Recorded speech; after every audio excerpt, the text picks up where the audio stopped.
Hitler marched into Hungary and we had to leave our home.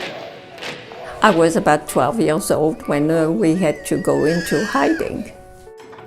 I live in a house in very bad condition, waiting every day to be killed because there are no other way.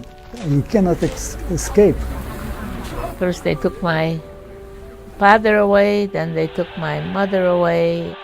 I have lost everybody. Chicago is home to about 6,000 Holocaust survivors, but every day their ranks diminish. Those who remain are increasingly fragile and vulnerable. After everything they have suffered, we all believe that Holocaust survivors should spend their final years in comfort and dignity. But because of the horrors they experienced, many are in poor health, and today, 1 in 3 Holocaust survivors lives in terrible poverty. In 1999, we founded Holocaust Community Services to assist local Holocaust survivors in need and ensure that they didn't go to bed hungry. With every month, the number of survivors among us gets smaller, but the needs of those still with us continues to grow. Today, the pleas for financial aid are particularly urgent, and our window of opportunity is fleeting. We get dozens of requests every month from survivors, particularly those from the former Soviet Union, for assistance with food, medication, home care. Every intake that goes by me on my desk is all forms of cancer and arthritis and heart disease and bone issues. And I don't think that I have seen an intake that doesn't have some sort of chronic, ongoing, serious health issue.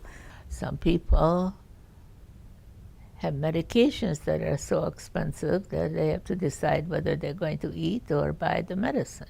We pour over a lot of requests for dental. A lot of people take going to the dentist for granted, but in a lot of survivors who were children when they were living in terrible conditions during the Holocaust, what has stayed with them, among other health issues, is poor quality of their teeth.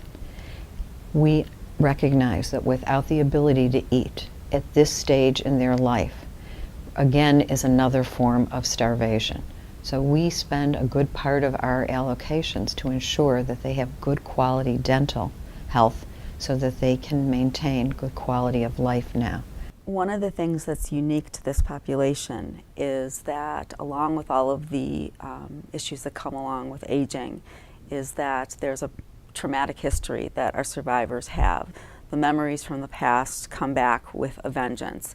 And those memories for these survivors are quite painful and quite difficult. And there is a differential diagnosis that we sometimes have to make, especially in the gerontology and aging field, between dementia and post-traumatic stress disorder. We had survivors who lived at Lieberman, and through our program, we helped the staff there understand that when somebody took food to their room, it was because they were afraid that they wouldn't eat again, and that survivor needed to know that food was there in their drawers and that they would not go hungry again. As my mother has aged, she has been battling dementia and physical decline, as have many survivors. The memories of the Holocaust have always been with my mother, but now they are with her every day and every night. That is her reality. She can't be left alone for even a moment. Holocaust Community Services has partnered with me to sustain my mother's needs and to maintain her dignity. The Holocaust Community Services, first they helped my wife. She is also a Holocaust survivor. Like home care, and was a lot of help for us. Otherwise, I could not survive.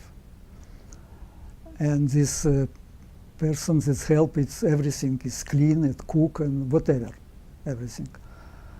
And so they helped my wife and helped me in the same time. But for me now, I have some problem with dental problem. It costs a lot of money, So they have like emergency funds, they help me.